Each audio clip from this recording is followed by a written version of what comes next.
Entergy provides much more than power. We support science and engineering at local schools to build a brighter path to better jobs and help prepare the next generation. Because together, we power life. Entergy. Additional support provided by the Fred B. and Ruth B. Ziegler Foundation and the Ziegler Art Museum located in Jennings City Hall. The museum focuses on emerging Louisiana artists and is an historical and cultural center for Southwest Louisiana. And the Foundation for Excellence in Louisiana Public Broadcasting, with support from viewers like you.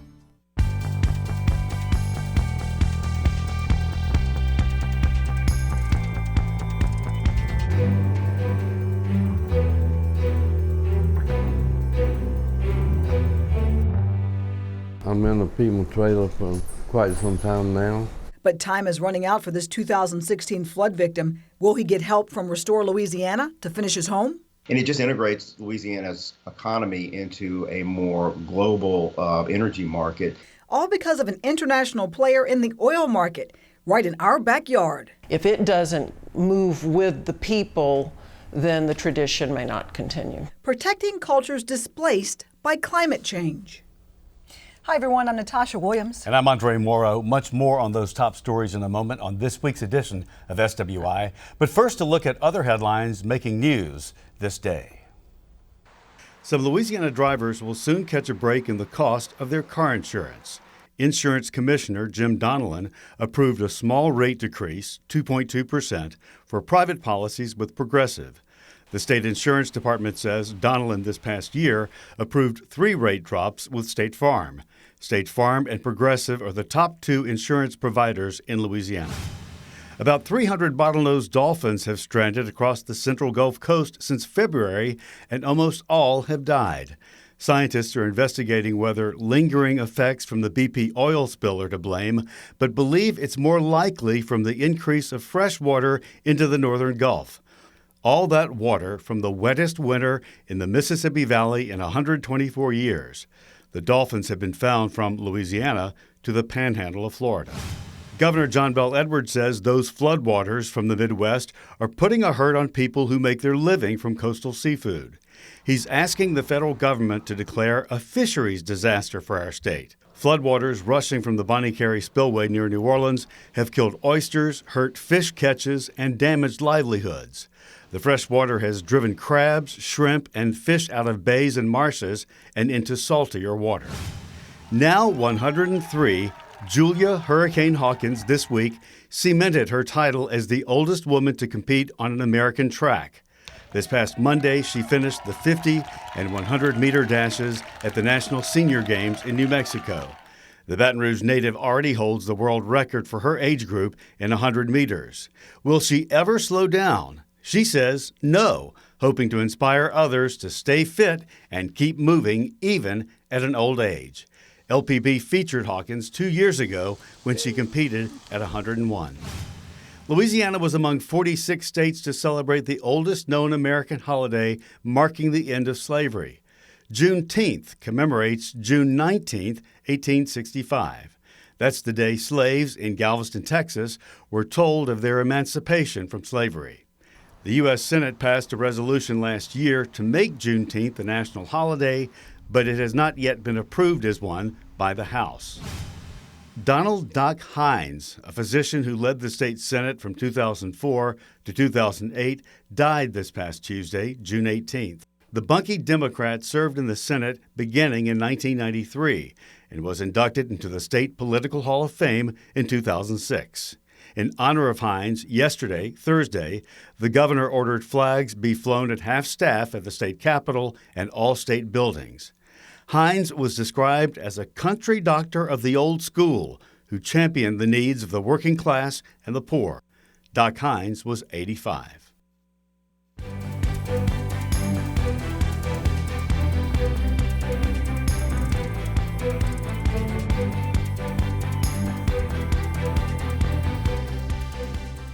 It's been nearly 3 years since floodwaters ravaged the Baton Rouge area. And although thousands of those affected have repaired and gone back to their homes, hundreds of others are caught in what they call a recurring nightmare. We talk with an elderly veteran still living in a FEMA trailer directly in front of his partially repaired home. He hopes recent clarifications concerning the Restore Louisiana program will help his family finally be able to move back into their home soon. From his wheelchair, 80-year-old Air Force veteran Howard Burdett I don't know where to go. is still trying to navigate his family's recovery from the August 2016 floods. That severely damaged their old Jefferson home. I've been working with Restore Louisiana to get some help from them. But so far, he's still waiting. My flood insurance paid me $33,000. Burdett says Restore Louisiana came to his home for an inspection, telling him he had not spent enough of his flood insurance money to repair his home. They determined that I had only spent $15,000 plus out of the 33. That left a balance of $17,900 and some odd dollars. Supposedly was meant to be used to repair the house. But he says they simply didn't understand the magnitude of the flood. I tried to explain that after the flood, we didn't have anything, any possessions whatsoever. A toothbrush, nothing. I had to spend considerable amount of that money just to keep on living. We had 5 people in that house at the time. Whenever we moved out, literally, the water was coming up on the porch. We went in the house and we took what clothes we could grab by hand and put it in clothes baskets. I grabbed all of our medications and what important paperwork. And that's all that we had. He even wrote this letter to Senator Bill Cassidy. I served my country honorably, and now I am asking my country to help me in my dire need of assistance. Burdett, his wife, and adult daughter are still living in a FEMA trailer in front of their home on Vice President's Drive and have been for more than 2.5 years. He says he's been told he can't get any more extensions, and they have until the end of June to move out. Adding to his stress, he, his wife, and daughter all have serious health issues. It's really been tough. I mean, my wife has been in the hospital 4 times. One, the doctor described as a massive heart attack. She returned a second time with congestive heart failure. And then she returned a third time where they put a stent in her heart. This has been a really, really frustrating experience. We tried for a while to work with the Obama and the Trump administrations to address this administratively. I think it's a flawed policy more so than it is a poorly written law. Republican Congressman Garrett Graves of Baton Rouge worked with Democrat Cedric Richmond of New Orleans, crafting a bill to fix the duplication of benefits penalty that has kept homeowners from receiving full assistance from the Restore Louisiana Homeowners Assistance Program. He says their bill took nearly a year to get through both houses, while folks back in his home state were wading through paperwork and piling up rejection letters. The problem is when you have a large disaster like this, the federal government has all these different programs, and they kind of try and force everyone through these different holes. Late last week, though, the Department of Housing and Urban Development issued instructions that would allow the state to begin passing out checks. However, for as many as 6,000 homeowners who were told to take out Small Business Administration loans and did and cashed the loan check, it's unclear when they will finally get their financial aid.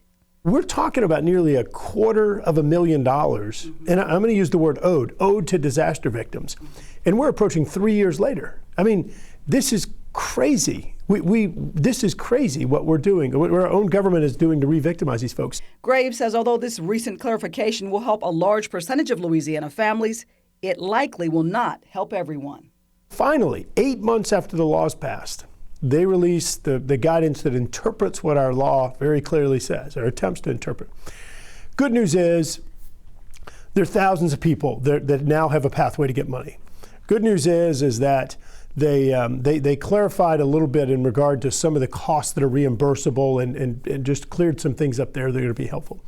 Good news is that they created a pathway whereby it's not just the principal of a loan through the SBA, but actually your interest payments as well. Created a pathway for that to be reimbursed. Graves says mistakes were made and they will be costly for some. They included provision that effectively excludes a significant section of the population. They are using this new criteria to determine who's eligible and who's not.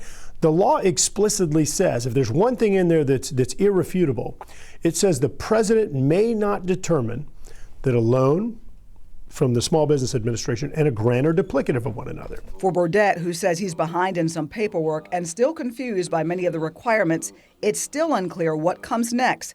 He says he's just not looking forward to another move, possibly to an apartment, for up to 6 months, while the people assigned to help him work it out. At this point, obviously, you've struggled through this process. It's been 2.5 years. Yeah. What would be the best case scenario for them to do for you to get you back right? The best case scenario would be to help me in any way they can to do this closing agreement and get the contractor out here and start to work on my house. Thursday, we sat down with Pat Forbes of the Office of Community Development for the latest on the Department of Housing and Urban Development's guidance announcement regarding the duplication of benefits policy impacting thousands of flood victims. This is what he had to say. The state of Louisiana sees undrawn funds very differently from the drawn funds in our reading of the guidance from HUD. We believe that we don't need an action plan amendment to be able to start implementing changes to the program and start changing that duplication in the calculation so that we can start getting funds to people. We are in the process of working to convince HUD of that their guidance, in fact, allows us to do this. If we can do that, we expect to be getting funds out to folks in weeks, not months. For those funds that were drawn, we know that an action plan amendment is required, and that could take as long as 2 or 3 months to do. We've been working on it since Friday when we got the guidance, but there's no silver bullet here, and we've talked with FEMA and HUD folks about the need to fix this in future disasters. It continues to be an obstacle for folks who the only resources they have right after a storm are either the flood insurance or their FEMA individual assistance. As for Mr. Burdett, for now, the clock is still ticking, but since our interview, someone from Congressman Garrett Graves' office and someone from the Office of Community Development have both contacted him to help resolve his issues.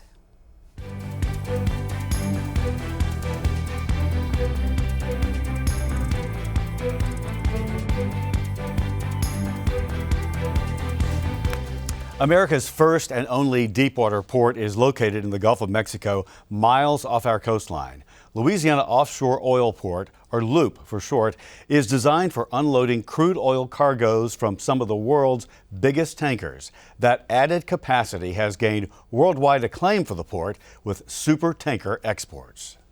If you head out far beyond our fragile coastline, 18 miles south of Port Fourchon, you'll come to the largest privately owned crude terminal in the U.S. And now, the Louisiana Offshore Oil Port, or LOOP, has become a major international player in the export of crude. David Dismukes, an industry analyst and executive director at LSU's Center for Energy Studies, says the factors putting LOOP into such rare air are basically twofold. The primary reason happened 4 years ago, when the 40-year ban on crude exports ended. Then, proving that timing can be everything, modifications LOOP made to its already state-of-the-art facility allowed for the loading of supertankers, among the biggest of ocean-going ships. In the year and a half since, the headlines boast of unprecedented success. From Bloomberg, port ships most oil ever on supertankers. And from Reuters, record number of supertankers loading at Louisiana port. Well, these recent changes in industry are real big for the state overall because it helps to transform this process that's been ongoing since about 2008, 2009. that is making the state much more export oriented. And this is a big area for export growth. We weren't allowed to export crude oil prior to 2015, so the percentage increases are doubling each and every year.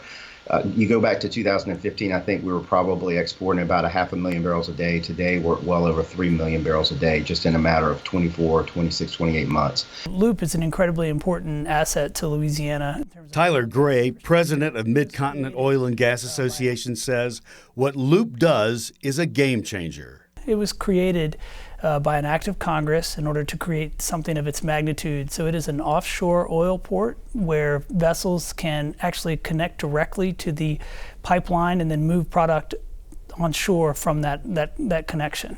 And it just integrates Louisiana's economy into a more global energy market that creates optionality and value for the firms that are already here and the firms that are looking to locate here. The competition also wants that. At the Port of Corpus Christi, they've begun a project to deepen and widen their ship channel. The cost is $380 million. But if successful, getting that two-way supertanker traffic, like Loop, will more than make up for it. That's right. I mean, an important aspect of this business is being able to use the most efficient types of technology to move hydrocarbons around the world.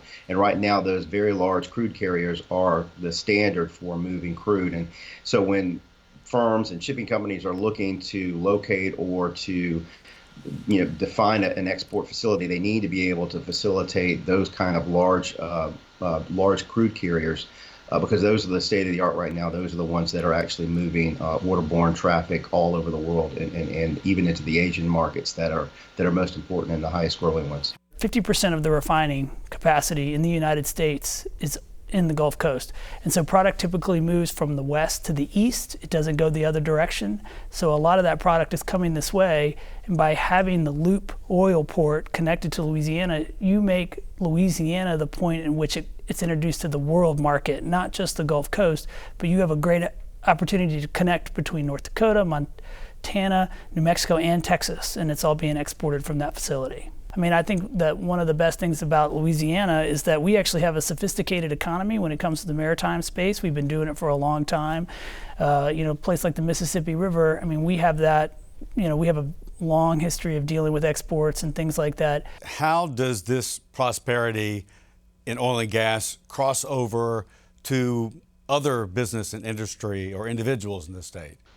It crosses over a number of ways, direct and indirect. On the direct side, just creating new export facilities will lead to additional storage investments, will lead to additional pipeline investments, creates jobs and maintenance activities, creates other types of jobs that kind of spring off around the industry itself. The fact that Loop is even being considered in the conversation is a reminder of how important Louisiana is in that, because so when they changed the ban on exports, have we seen it in other places? Maybe, maybe not. But I can tell you where it's been really, important is in Louisiana. So making that policy decision to allow exports has really made Loop one of the biggest players in the world, as opposed to just an afterthought. And I think it's a great example of some of those minor things that we can do from a policy decision that can make a big economic difference in Louisiana. A minor thing that has become a huge thing, and experts, they expect the good times to roll for quite a while. They don't expect to see a ceiling on this anytime soon.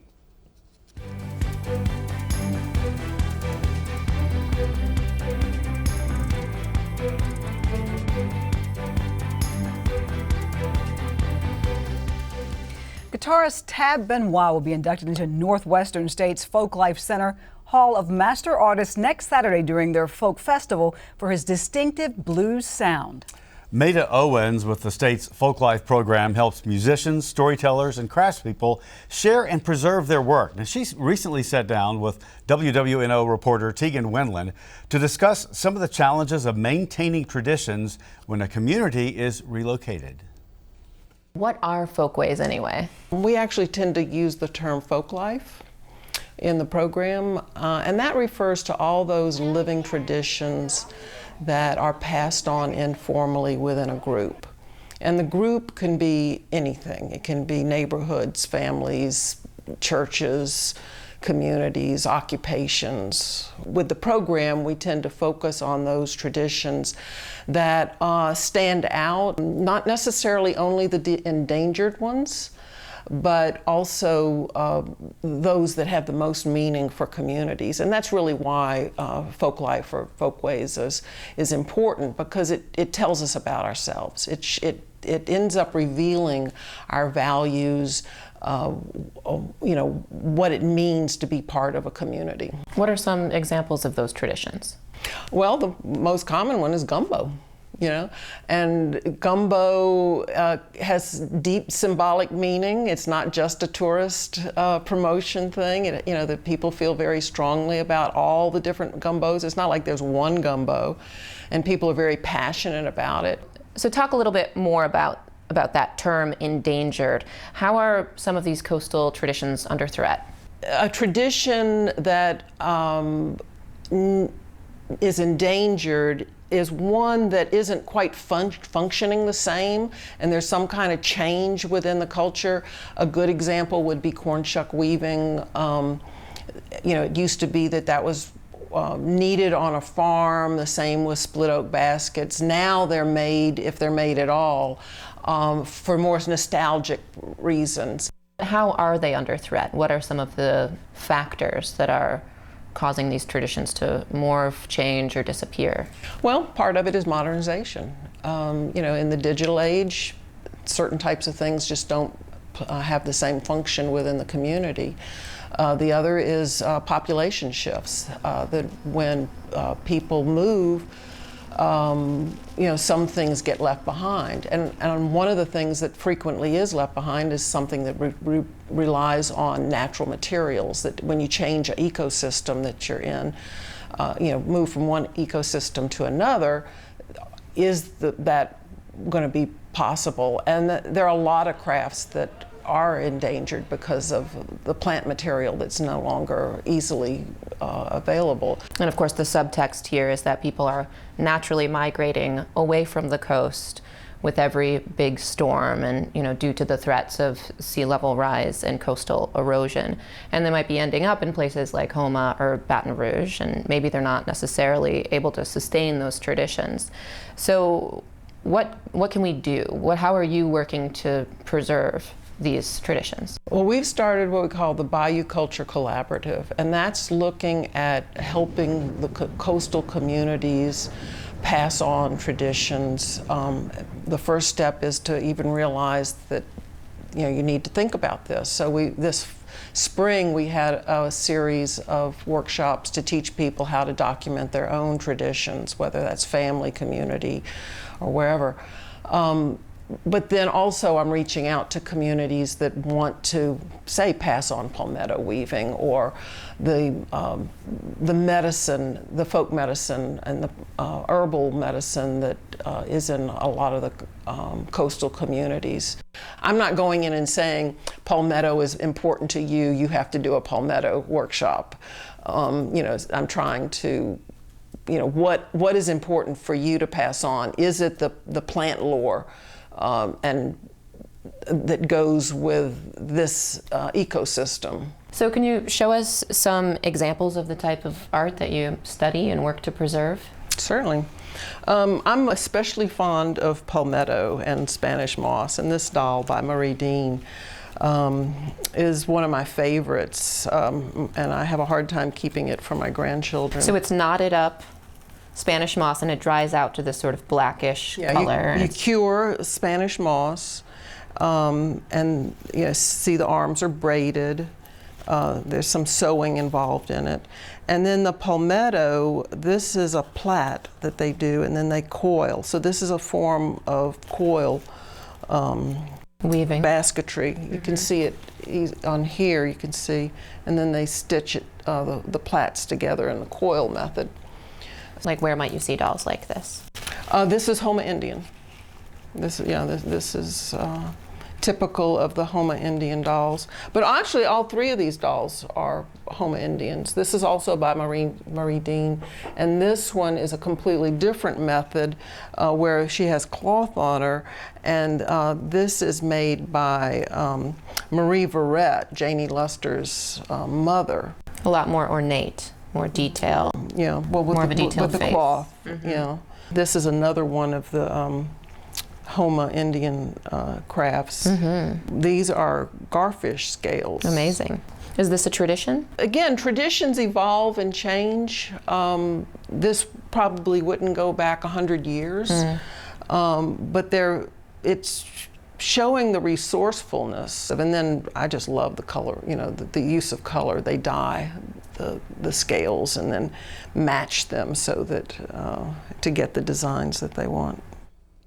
Now, this segment is part of the Sinking Cities Peril and Promise initiatives from PBS and WNET. Now, you can find Louisiana Stories on lpb.org/sinking or watch an encore of Louisiana's public square Sinking Louisiana Sunday at noon, preceded by Sinking Cities Miami at 11. The new Miss Louisiana 2019 will be crowned this weekend in Monroe at the Monroe Civic Center in downtown Monroe. Yes, she will. Tomorrow night's finals will mark the end of a thrilling week for 29 contestants from all over the state. So they've been judged all week during the preliminaries in talent and their interviews, and also in delivering their social impact statement. That's new this year. Yeah, that's right. Also new, no more swimwear. Inner beauty, pageant officials say, is in. And how that's going to play out at home with those watching on TV, well, we will find out. Tomorrow night's finals begin at 7:30, and shortly before 10, a new Miss Louisiana will be crowned. This will be a statewide telecast, so check your local listings. Big stuff going on up there. Good luck to all those contestants. Yes. Well, that is our show for this week, everyone. Remember, you can watch us and anything LPB anytime, wherever you want, with our brand new app.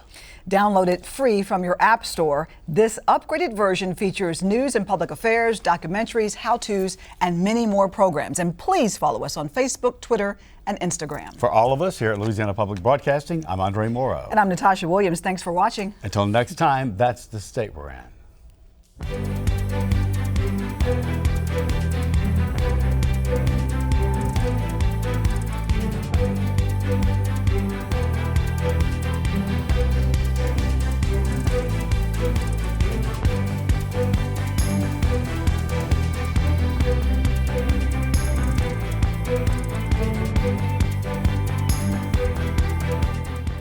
Support comes from Entergy provides much more than power.